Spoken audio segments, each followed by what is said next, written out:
Hello, Psych2Go viewers. Our guest for today's live stream is Emma McAdam. You may know her from the YouTube channel Therapy in a Nutshell, where she creates content centered on psychology and mental health. She's also a licensed marriage and family therapist. Emma's been a guest on Psych2Go before, and we're so excited to have her here again to discuss the topic of derealization and depersonalization. Welcome, Emma. Thank you so much for joining us today. Hey, thank you so much for having me. I'm excited to be here.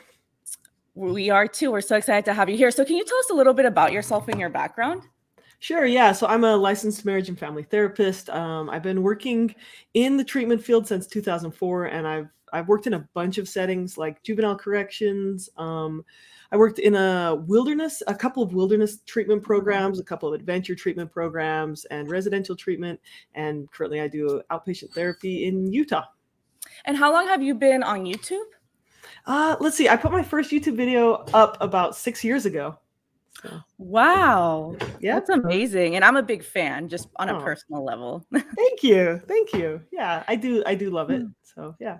Awesome. And just for starters, so just to begin on the topic, how do you define derealization and depersonalization disorder? I know those two terms are used interchangeably. So if you wanted to define both separately, I just want to know why people use it interchangeably as well. It'd be interesting. Yeah. Yeah. So derealization is where the world feels unreal, and depersonalization is where you feel like not a person or detached from your personhood.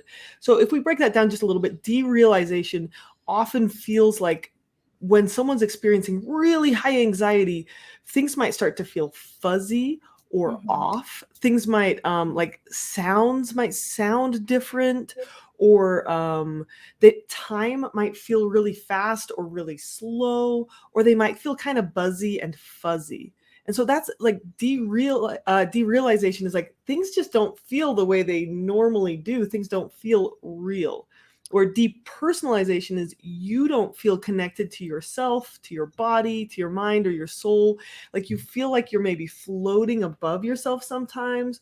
Or I've had one client who described this to me as I just don't feel like I'm a person. I don't feel like I'm I'm a real person here. I'm looking at myself and being what is that? Oh, that's interesting. What are the main symptoms to look out for in yourself or someone else?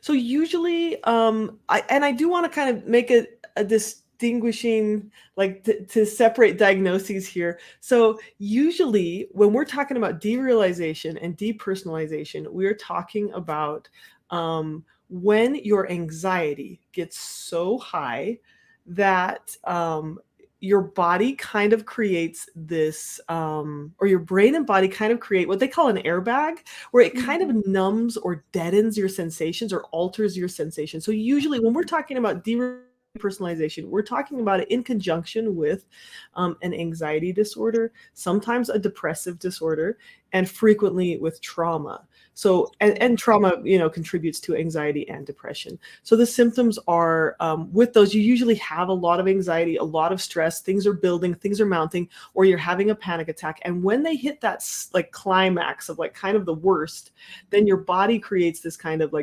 goosh, in movies where you see people kind of separate out from themselves and things slow down, sounds sound different, or you just feel detached from a sense of reality, from your sensations, thoughts, or emotions, or your sensations just feel really kind of weird.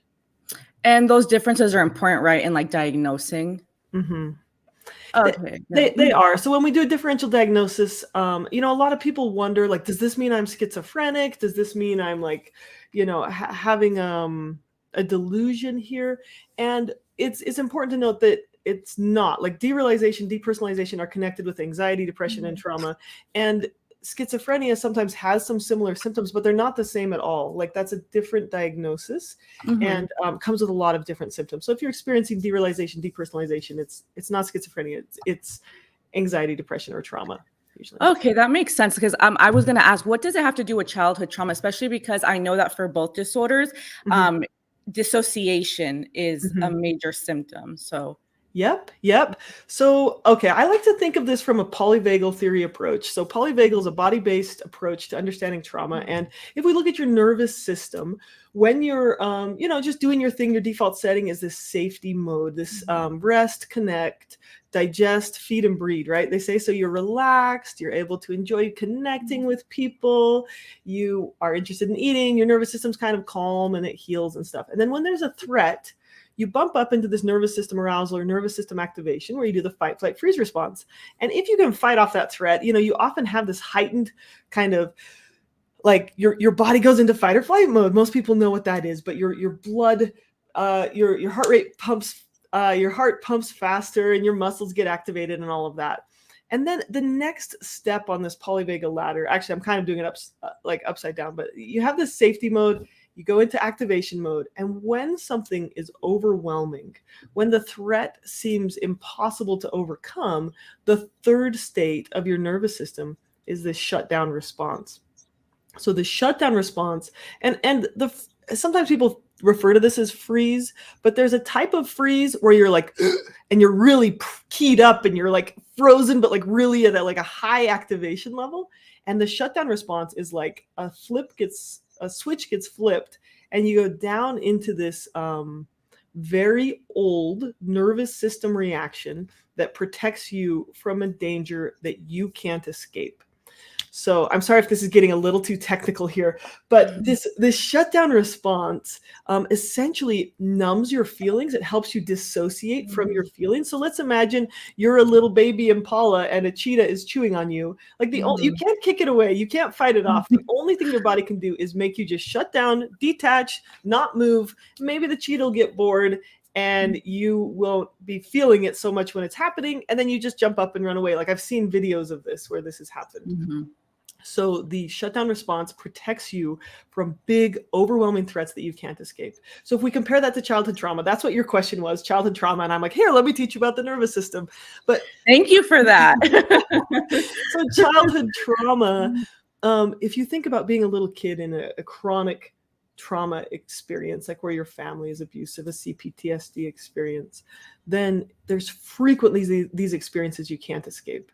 They're frequently painful. You're frequently scared, or you're unable to connect with someone for safety. So maybe people are yelling and you're all alone, or maybe you're in threats of physical or sexual violence and you can't escape it. Your body is going to shift from feeling safe to feeling activated. And it's like, well, I can't escape. There's nothing I can do about this. Let's dissociate to protect my human. That's what your brain will do. It'll trigger that dissociation response as a protective mechanism. And to protect you from those painful feelings, it can kind of like flip a switch that's like, okay, let's make you not feel real for a little while these bad things are happening. And it's a good protective mechanism in the short term. But if it's a habitual response that becomes learned, and you know how neural pathways work, the more you do something, the more likely your brain wants to do something. Eventually, that defense mechanism becomes habitual and it's no longer helpful. So now maybe as an adult, you're in a work meeting and you feel a little stressed out, and then all of a sudden you like, that switch gets flipped and you're no longer connected to yourself. And that can feel quite scary too. Yeah. And as a result, when you dissociate, could you become emotionally numb? Is that what it is as well? Like a numbness, especially over time? Yeah. Numbness is a really big part of it. Yep.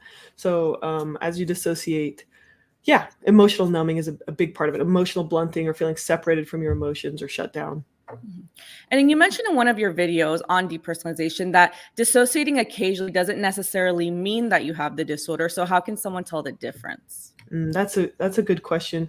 I think in general, and we could pull up the DSM, we could pull up what the diagnostic manual says, but in general with these disorders, when they're persistent, when they happen frequently, when they're unwanted, and when they interfere with your ability to function in your life. So they're interfering with your ability to connect in your relationships or to do your job or to just feel okay in your life, that usually indicates that it's time to get some help.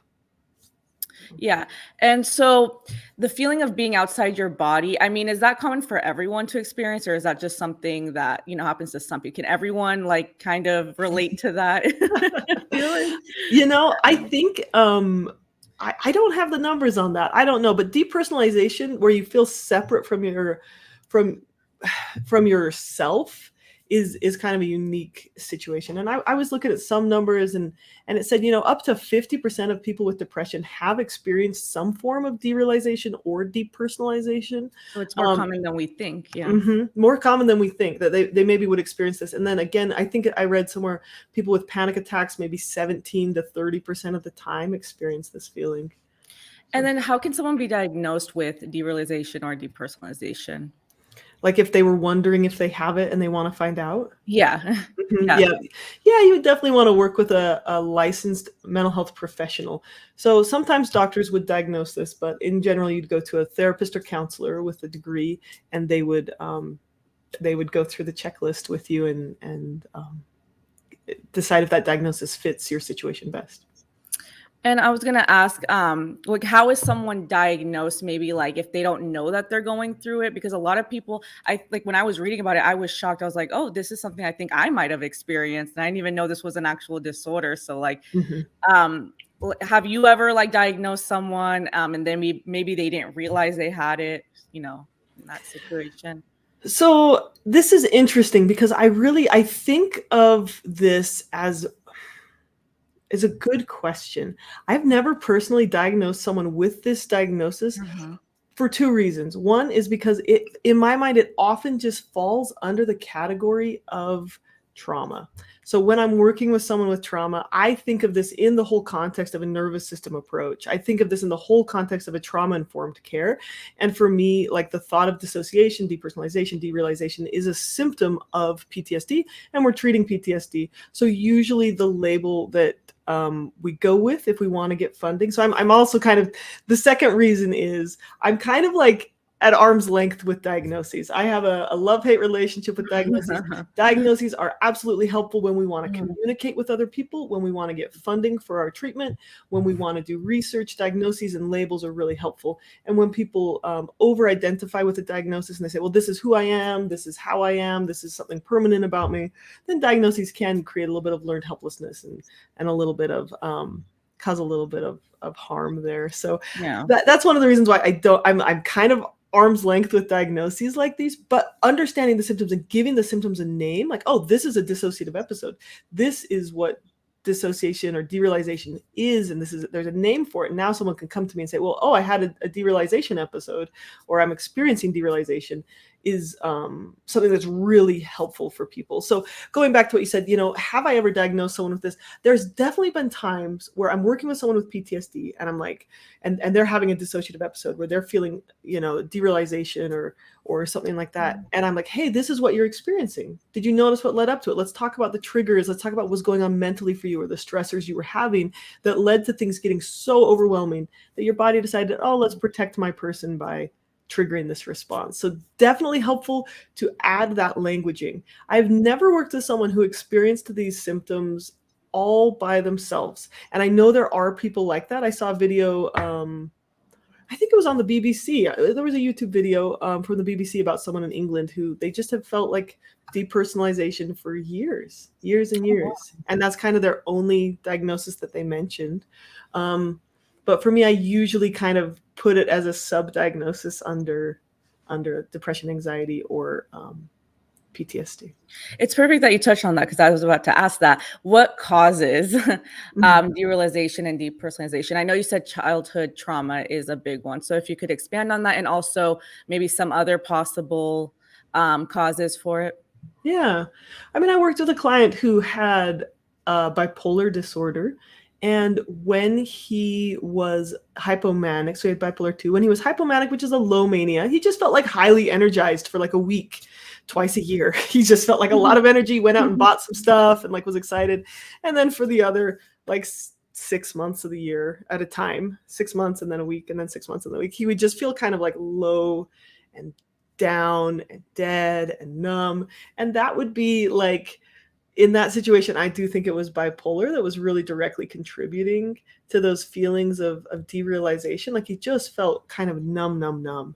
And in that situation, bipolar is probably a better diagnosis for him. I think in general, when we look at how stress works, depression is usually preceded by high levels of stress, and an anxiety disorder is essentially about stress. and PTSD is about chronic stress. So, or well, CPTSD, like when we talk about childhood trauma, abuse, and neglect.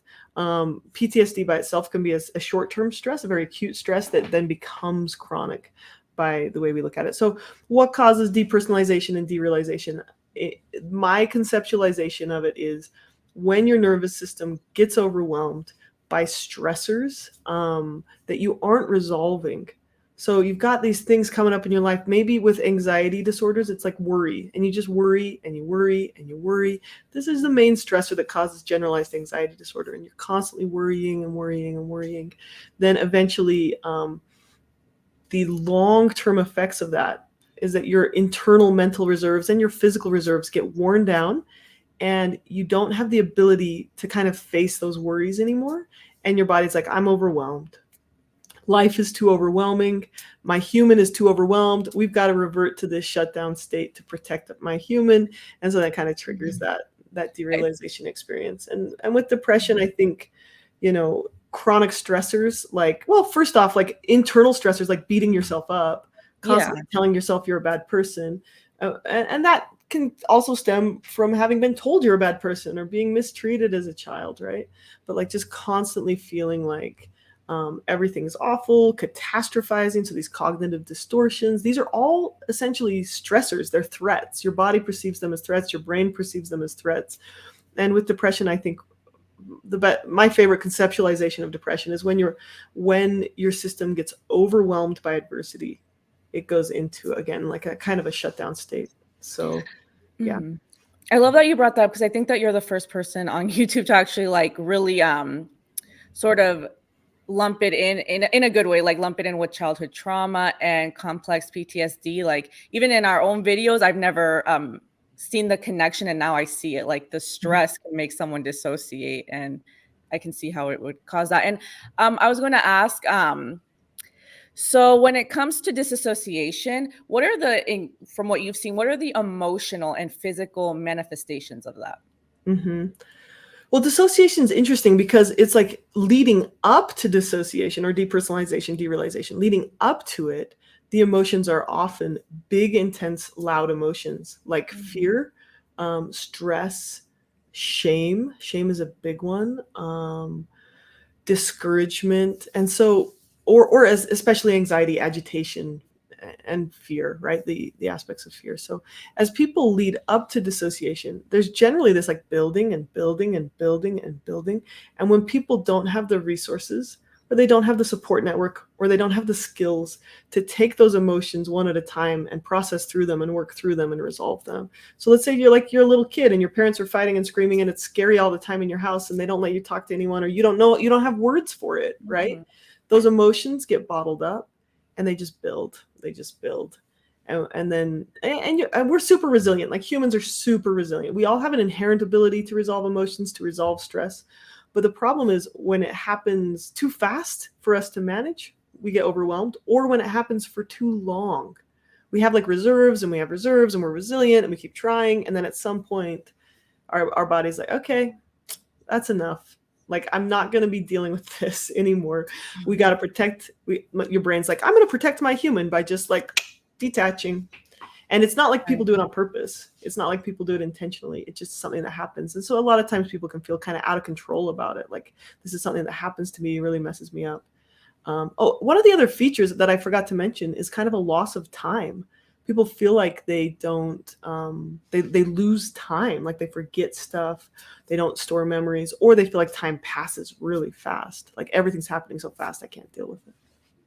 And I also heard that memory loss is associated with it.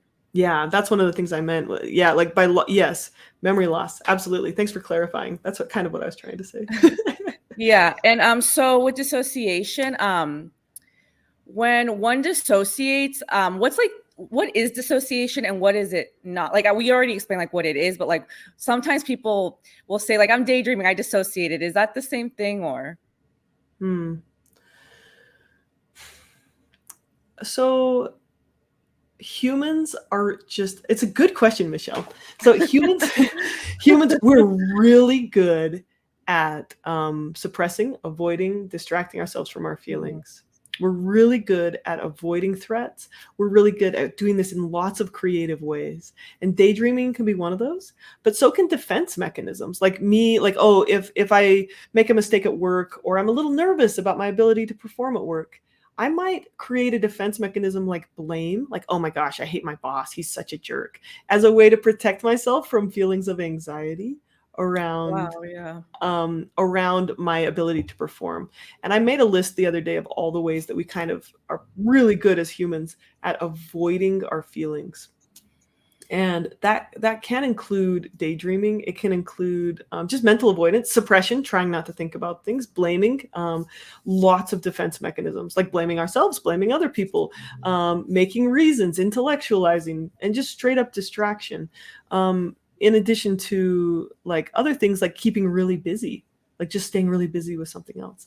So I would consider all of these, even coping skills can be a form of just distraction and avoiding our feelings. I'm going to try and cope. Even meditation can be used as a form of like coping. And in the short term, these things can work really well just for a moment. But in the long term, if we engage in them too much, they become habitual and they stop us from living our life. They stop us from engaging with our problems and solving them and living our life direction, because we become kind of dependent on them. So I would consider like daydreaming and other kind of short-term distraction things as more of avoidance skills or maladaptive coping skills or defense mechanisms. I wouldn't necessarily consider daydreaming. It depends on how it's used. So if you're sitting in class and you're bored and you start daydreaming, and boredom is an uncomfortable emotion, right? But you use daydreaming to like escape that boredom. Is that dissociation? Maybe, because if the situation got more intense, like the teacher all of a sudden like dropped a loud book or like started yelling at the class, you'd pop right back into reality.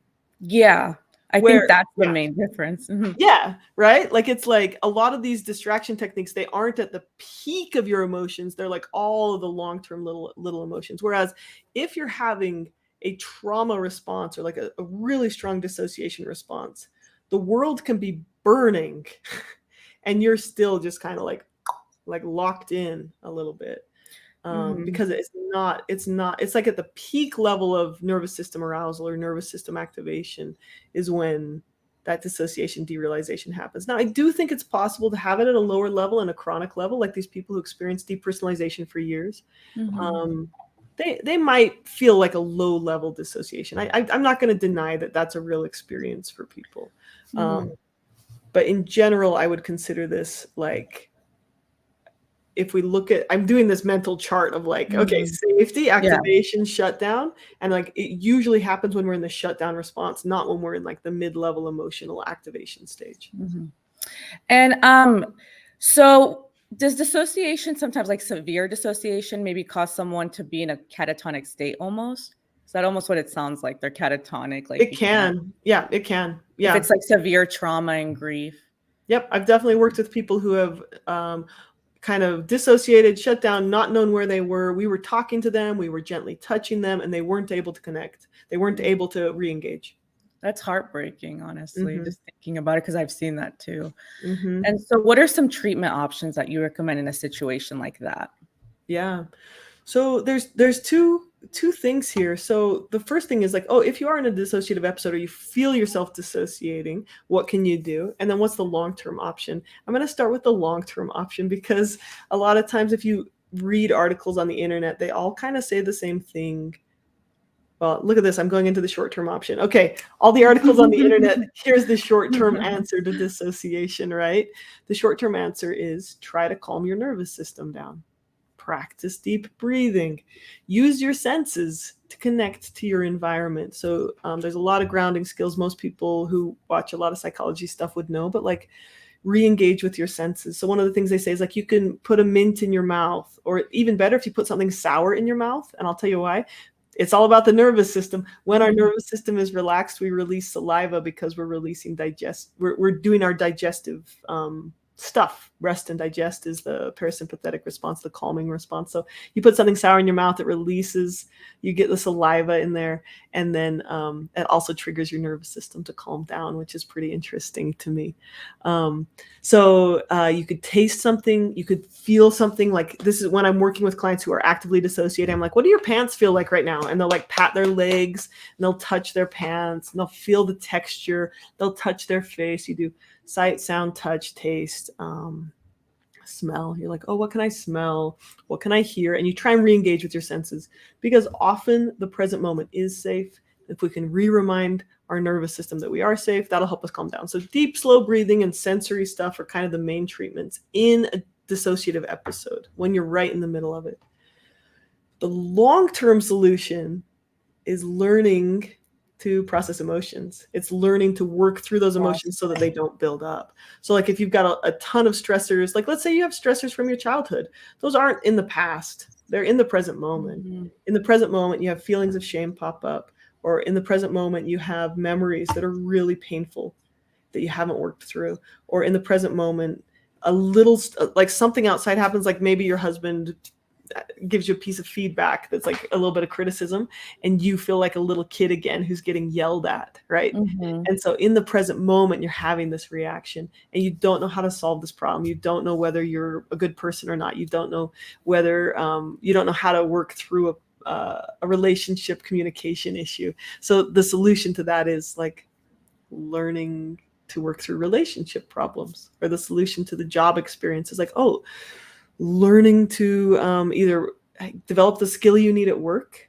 or learning to treat yourself with so much kindness and respect that you can handle it even if you aren't good at something, right? So these are like all just, I just break them down into like the tiniest little skills.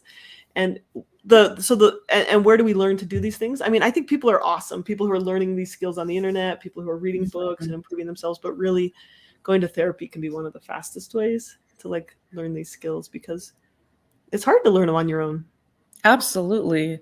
We're like expected to know, right? But like, unless you have someone who's like taught you that since you were growing up, it can be really difficult. And so is it almost like a way of preventing dissociation in the future too, like knowing how to process emotions, grief, all of that, it helps prevent that dissociation in the future? Yep, absolutely. You can build skills, and it's literally like a muscle to like work through really big emotions. I read a book by someone who she was writing about somatic experiencing therapy. She's a trained somatic experiencing practitioner, and she had some childhood trauma. She learned these skills. She was practicing as a therapist, and unexpectedly her husband died. And she said because of all the skills she had, she was so good at feeling her emotions and working through them that she was okay. Like, of course she was sad, and she was really good at feeling that sadness. And of course she felt grief, and she was really good at feeling that grief. And so it didn't take her into this panic danger mode. It was like, oh, I am capable. I don't need to get overwhelmed. I'm capable of feeling these feelings and being okay. And I'm not saying that in a way like everyone should, be fine when they experience grief. I don't mean it like that. I mean, like, we can just get really good at feeling. Absolutely. I could see that, like, if you know how to process the emotions, then it can prevent like a more severe response later on. Yeah, absolutely. Yeah. Yep. So like I look at some of these clients I've had who've experienced like CPTSD, and so like they'll start experiencing these little stressors, like a little bit of work, like work is stressful. And then there's a little problem with their husband, and that's stressful. And like, oh, they're worried about money, and that's stressful. And, the childhood environment they grew up in, they never learned to manage money. They never learned to like just a basic skill, like showing up to work on time. And obviously they're getting in trouble at work because they don't have that consistency. And that is one of the symptoms of trauma, right? Like disorganization, like our executive functioning goes down. And then maybe they also feel kind of really shameful because of this childhood abuse. And it's like, as we work in therapy, we teach life skills like, oh, how to set an alarm clock, and how to show up, and how to go to bed on time, like how to regulate your schedule as much as like how to regulate your emotions. Like, okay, let's talk about shame. What are you ashamed of? Like, shame dies in the sunlight. How do we process shame? What's the truth about this situation? Who was really at fault? And pretty soon that shame reservoir goes from like 10 to like 2. And all of a sudden, every day they don't have all these like mountains of shame that they have to deal with. Their life is less stressful, and they're having less and less dissociative episodes as time goes on. Absolutely. And so that brings me to our audience segment where we answer your viewer questions. I'm really excited for this. Let's begin. So Kayla asks, Emma, so every time I see happy couples, I dissociate because of my traumatic experiences with a really bad relationship. How do I overcome this? Ooh, such a good question. Yeah, it's a really good question. Thank you, Kayla. Mm-hmm. So the first question I would ask if I was doing therapy with this person, which obviously this is not therapy, this is education, but we're talking about like the treatment plan. So what would we do? We'd look at what's that feeling? What's that feeling you have that seems overwhelming when you see other couples? And Mhm. is it sadness or is it guilt? Like, I don't know. Is it grief? And then I would say, can we get good at working through that feeling? What would it look like if we allowed, what would it look like if you allowed yourself to feel that feeling for 1 minute?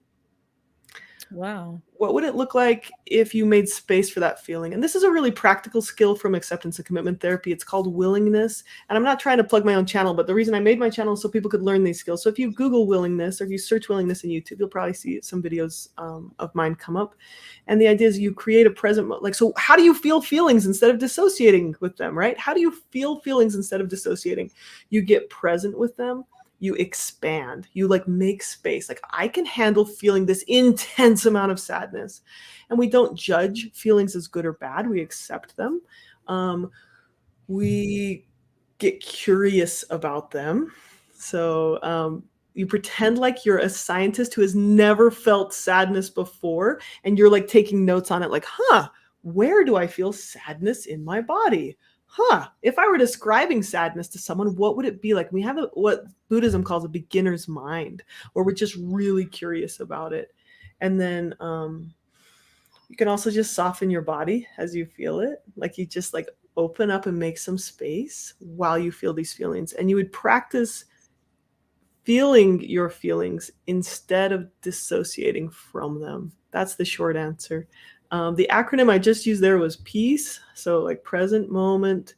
You get present instead of distracting yourself. You stay here in the now. Expand, accept, curious. I can't remember what the other E is. You'll have to watch one of my videos for it now that I'm bringing up my own acronym. But that's the idea. I love Willingness that. is the That's why you're skill. the expert.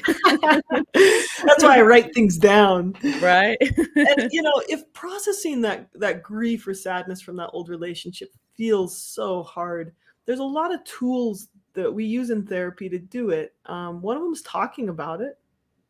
One of them is letting people cry. So sometimes people are like, oh, I can't feel that feeling because if I did, I'd cry. Well, what would happen if you let Aw. yourself cry? Right? They have this idea, I Yeah. can't show these feelings. And then the third one I would say is journaling, right? So like, okay, Yeah. write about it. And if writing about it sounds so hard, do it for 1 minute. That was a really long answer for a short question. No, it's perfect. And I just wanted to ask Emma on that. So does processing the feeling, does sitting on the feeling and just allowing yourself to cry, does that help you process it? Sometimes yes and sometimes no. Okay. Like, emotion processing is Complicated. it's more than one step. And Yeah. so there you can kind of feel the difference between feeling your emotions and moving forward, and feeling your emotions and getting like drowned by them.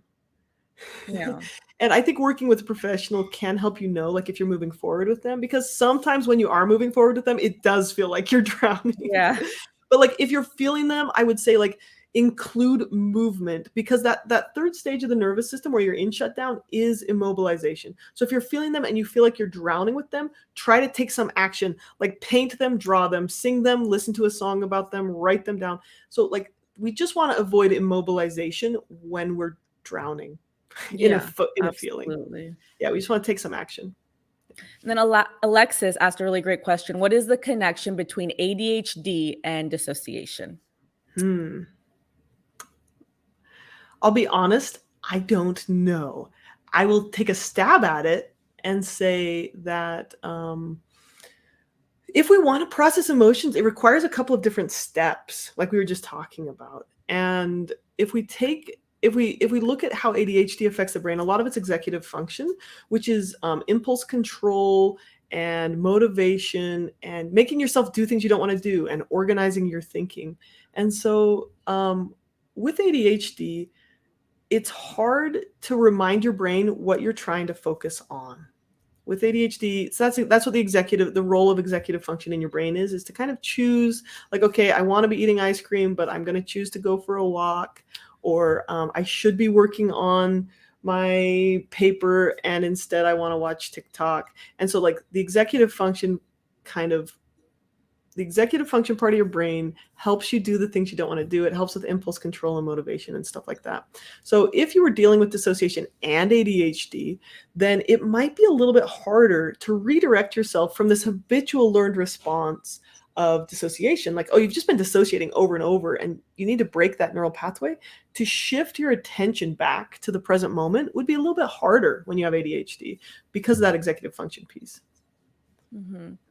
That makes sense. Thank you for clarifying that. And then Tasmi asks, I don't want to butcher your name, but Tasmi asks, I'm somewhat disconnected, detached all the time. Is it dissociation? It's happened for more than a year. So would you say that's dissociation? So dissociation is connected with OCD.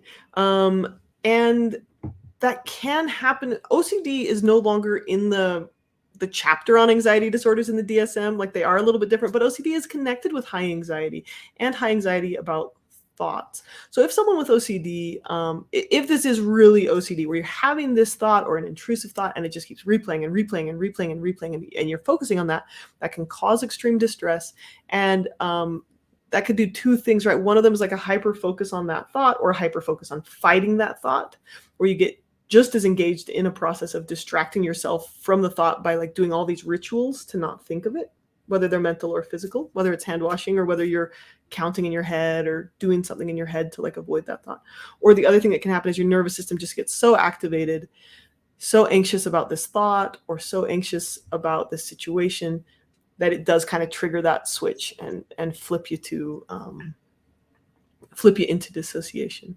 So if you've been feeling like you're in dissociation for a year, I would say, like, oh yeah, let's treat that. Like, let's definitely treat that. Like, go get some help, or start to learn the skills to deal with that thought differently. And there are like practical skills you can learn to not get engaged in those thought cycles. And again, I don't mean to toot my own horn, but we do have a course on managing intrusive thoughts on my website if people want to take that course. Or, I mean, there's videos on intrusive thoughts out there if you want to learn like some really practical skills. Acceptance and commitment therapy teaches you to disengage from those thoughts a little bit, and it's shown to be effective. Thank you. And then Elsa asks, how do you know if it's derealization or if you're choosing to disengage and it kind of fades out during an uncomfortable situation and you're getting lost in your thoughts? So is the question here, I'm wondering if the question here is like, oh, is derealization something that happens to you, and is disengaging something that you do?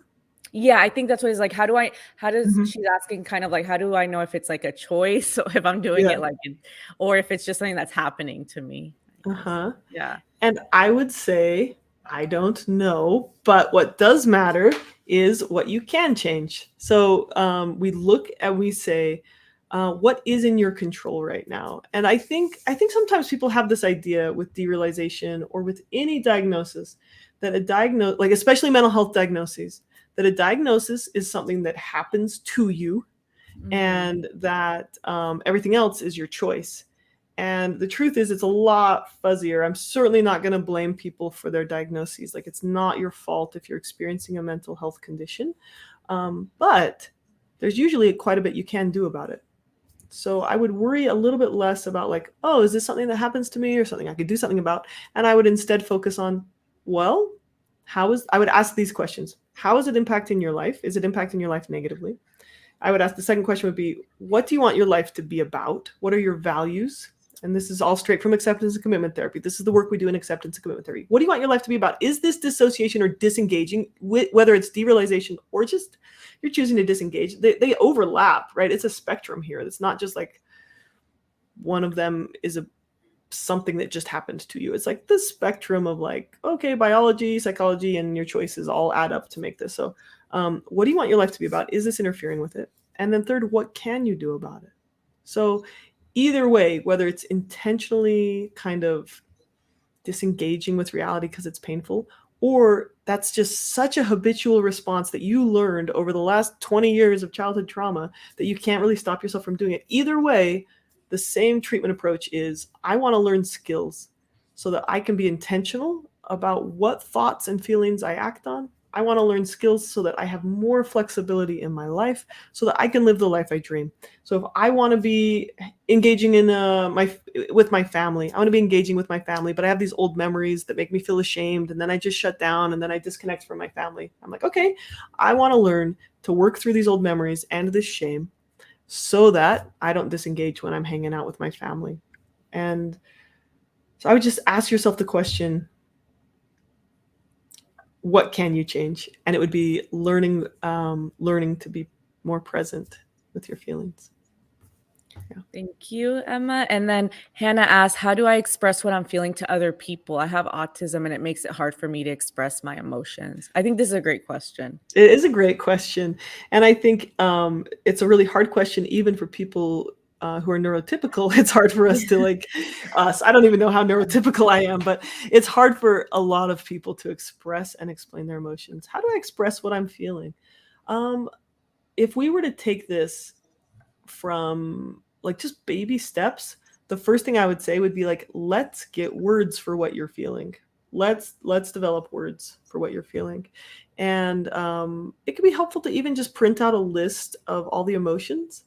And like in a situation, you could like circle the ones you're feeling and be like, yeah, this, right? Mm-hmm.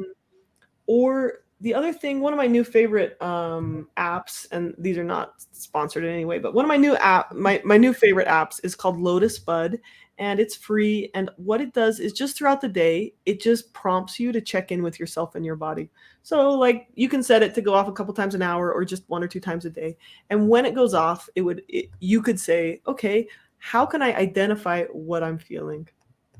What am I feeling right now? So Lotus Bud goes off, it chimes. You say, okay, right now I'm feeling excited. And then you find the word for that and just practice finding words for it. That would be the first thing I would say. Now, the second thing, like people express feelings. We're not talking about just identifying. That's the first step, is like noticing, naming what you're feeling. And then the third step would be actually putting it into some other form of communication that other people can understand. And the easiest one is words. But for a lot of people, that's not the easiest one. And if you're neurodiverse, it might include art or music or memes or emoticons, or sometimes like you just find a meme that just like speaks to your experience and you could share that with other people. So there's a lot of ways to express your feelings. Isn't that such a good feeling when we find a meme we can relate to? Right? Yeah, you're like on point. It's so relatable. That's Yeah. so facts. Yeah. And then Miss T asks, how can someone support someone with derealization, depersonalization? This is a really, really good question, because I think that we need to like know, we need that education to like support people. Yeah. So if someone's right in the middle of an episode or like a dissociative episode, or they are like feeling unreal,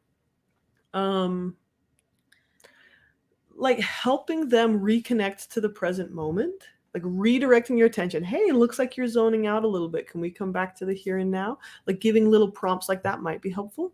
Or learning yourself as a parent, right? You could learn these skills yourself, like how to get grounded, how to ground your nervous system, how to get present, how to practice a little bit of mindfulness in a healthy way. And then you could teach those to your kids. With younger kids, like sometimes when my kids are really upset, I'll help them just notice like a physical sensation. Oh, can you feel how soft that blanket is? Can you feel your teddy bear? And then on an emotional level, connection is the opposite of dissociation. So connecting with someone on a real emotional level is the opposite of dissociation. And connection is one of our greatest forms of safety. Dissociation is a defense mechanism when we feel like we're in danger. So connecting with them on an emotional level is kind of an antidote to dissociation. So having real conversations with them, making eye contact with them, hugging them, touching them, asking them how they're doing, checking in with them on their emotions. All of these forms of connection are grounding for the nervous system.